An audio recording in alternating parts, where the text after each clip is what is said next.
अगर आप बैंकिंग के किसी भी एग्जाम की तैयारी कर रहे हो, जैसे SBI PO clerk, IBPS PO clerk, IBPS RRB PO clerk, RBI assistant या कोई और एग्जाम, उन सब में डीआई बहुत ही ज़्यादा इंपॉर्टेंट होती है। प्री में आपको 10 सवाल मिलते हैं, जिसमें से 5 सवाल तो हो गए जहां पे डेटा टैबुलर फॉर्म में होगा, लाइन ग्राफ फॉर्म में होगा, bar graph, pie chart, radar graph भी हो सकता है या कोई और फॉर्म में हो सकता है। और 5 सवाल आपको मिलते हैं किसलिट की फॉर्म में, जिसमें पैराग्राफ की फॉर्म में इंफॉर्मेशन दी होती है, उससे हम टेबल बनाते हैं, फिर क्वेश्चंस को सॉल्व करते हैं। प्री में हो गए 10 सवाल, मेंस में आधे से ज्यादा क्वेश्चन आपके डीआई के ही आते हैं। और मेंस में डीआई किसी भी टाइप के पूछ सकते हैं, जैसे कि वेरिएबल्स बेस्ड डीआई, या फिर लॉजिकल डीआई, या फिर एरिथमेटिक के किसी चैप्टर के ऊपर बेस्ड डीआई। तो इन अ सेंस प्री और मेंस दोनों को अगर हम देखें तो डीआई एक बहुत ही इंपॉर्टेंट पार्ट है आपका बैंकिंग एग्जाम का। तो अगर आपको डीआई सही से पढ़नी है, हर कंसेप्ट सही से समझना है, उसके अलावा ऐसी टेक्निक्स भी सीखनी है जिनके माध्यम से क्वेश्चंस को आप फटाफट सॉल्व कर सको बिना कहीं पे फंसे हुए, तो उसके लिए ये बैच है। इस बैच में प्री प्लस मेंस हम दोनों लेवल की डीआई कवर करेंगे, वो भी एकदम डिटेल में। इसमें कंसेप्ट भी होंगे, उसके साथ शॉर्ट टेक्निक्स क्या हो सकती हैं जिससे हम क्वेश्चंस को फटाफट सॉल्व करें, वो भी हम लोग डिस्कस करेंगे बैंकिंग के सारे एग्जाम्स को ध्यान में रखते हुए। उसके अलावा अगर आप किसी और एग्जाम में भी, किसी और एग्जाम के लिए भी आपने अप्लाई किया है, जैसे एसएससी वगैरह, तो उनमें भी डीआई पूछा जाता है, तो उसमें भी आपको इस बैच से मदद मिलेगी। अब जरा थोड़ा सा जान लेते हैं कि हम अल्टीमेटली इस बैच में पढ़ेंगे क्या क्या चीजें। तो सबसे पहले तो डीआई में प्री लेवल की जो डीआई होती है उसमें डेटा हमारा किसी भी फॉर्म में दिया जा सकता है, उसके ऊपर सवाल पूछे जा सकते हैं।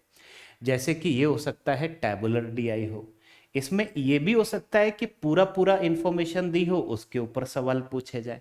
या फिर समटाइम ऐसा भी होता है कि मिसिंग टेबल होती है, वहां पे कुछ वैल्यू दी होती हैं, कुछ वैल्यू मिसिंग होती हैं।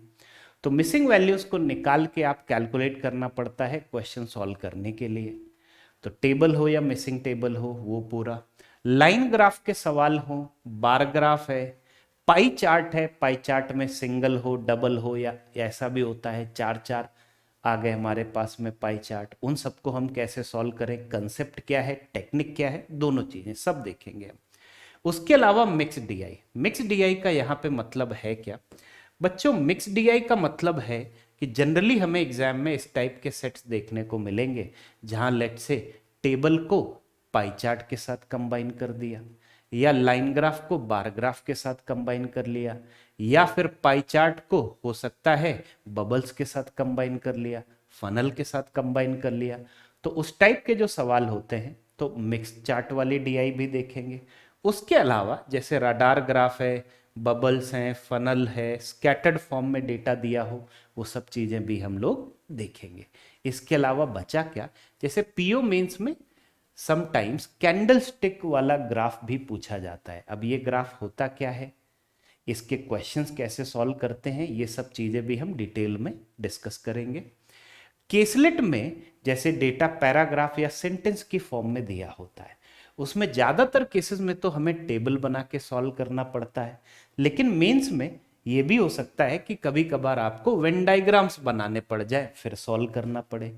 तो जो भी है, टेबल्स और वेन डायग्राम दोनों चीजें हम देख लेंगे केसलेट में प्रॉपर आराम से डिटेल में, या फिर किसी और फॉर्म में डेटा दिया गया है, राइट। तो ये सब चीजें हम देखेंगे, डेटा इनमें से किसी भी फॉर्म में दिया जा सकता है।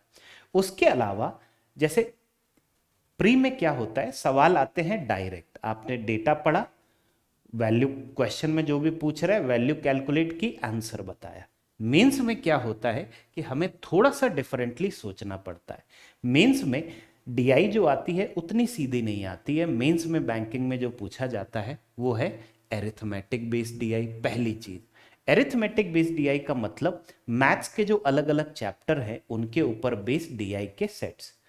तो जैसे कि प्रॉफिट लॉस के ऊपर डीआई का सेट आ गया, राइट। अब सिंपल इंटरेस्ट कंपाउंड इंटरेस्ट के ऊपर डीआई का सेट आ गया, मिक्सचर के ऊपर टाइम स्पीड डिस्टेंस। अब टाइम स्पीड डिस्टेंस में ही इंक्लूडेड है बोट एंड स्ट्रीम के ऊपर भी सेट पूछ सकते हैं, टाइम एंड वर्क या पाइप एंड सिस्टम के ऊपर सेट पूछ सकते हैं। इस तरह ये सब चैप्टर से लगातार एग्जाम में पूछे जाते हैं और ये मेंस लेवल की डीआई है। अब इसी में ये भी हो सकता है कि हमारे साथ इसी के साथ लेट से प्रॉफिट एंड लॉस का डीआई है, उसमें मिसिंग टेबल हो, राइट, या लेट से टाइम स्पीड डिस्टेंस की डीआई है, उसमें डेटा रडार ग्राफ की फॉर्म में दिया हो। इट कैन बी एनीथिंग, ठीक है। प्रोबेबिलिटी बेस्ड डीआई भी हम लोग करेंगे और of course probability based DI के लिए प्रोबेबिलिटी के हमें जो कंसेप्ट आने चाहिए वो भी पता होने चाहिए, तो वो चीजें भी हम लोग डिस्कस करेंगे।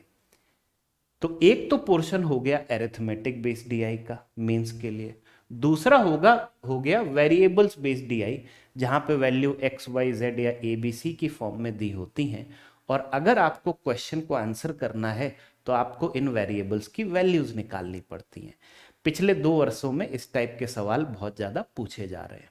उसके अलावा लॉजिकल डीआई एक ऐसा पोर्शन है जिसमें सेट देख के हो सकता है आपको लगे कि बहुत ही ज्यादा सिंपल, बहुत आसान है, लेकिन इसमें थोड़ा सोचना ज्यादा पड़ता है। जैसी चीजें दिखती हैं वैसी जरूरी नहीं हो, ठीक है। तो जो भी है मेंस लेवल की डीआई भी हम पूरा का पूरा कंप्लीट कवर करेंगे। तो ये जो हमारा बैच है, ये बैच डीआई स्पेशल जो नया बैच है, ये बैच मिल जाएगा आपको हमारे careerwill.com पे। careerwill.com पे आप जाके इसमें इनरोल कर सकते हैं और उसके अलावा क्लासेस अटेंड करने के लिए जो करियरविल ऐप है उस पे आप क्लासेस अटेंड कर सकते हैं या इस वेबसाइट पे भी आप क्लासेस अटेंड कर सकते हैं, राइट। Thank you.